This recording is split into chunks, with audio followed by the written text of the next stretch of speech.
hovlizdagi basseynga juda ham mos mexanizm topib qo'ydim-u. Buni videolarini internetda rosa ko'rgansiz, lekin o'zbekcha sharhini ko'rmagansiz. Hozirdan bitta like bosib, podpiska tashlab qo'ying, videoni yo'qotib qo'yishingiz mumkin.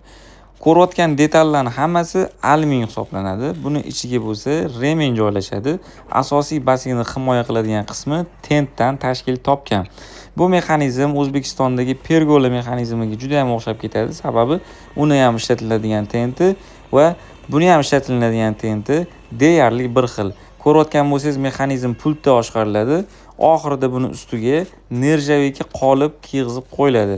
Nerjavikani ham rangini o'zingiz tanlasangiz bo'ladi. Xohlasangiz qora metalldan ham ishlatishingiz mumkin. Bu sizning didingizga va dizayningizga bog'liq hisoblanadi. Pultni bosasiz, akkuratni bir chetga yig'iladi.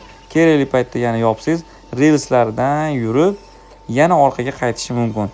Nima deb o'ylaysiz? Fikringizni kommentariyada yozib qoldiring. Agar O'zbekistonga shunaqa mexanizm olib kelsak, siz olgan bo'larmidingiz yo'qmi? Fikringizni kutaman. Basseynni bor tanishlarga bu videoni jo'natib qo'yisham esdan chiqmasin.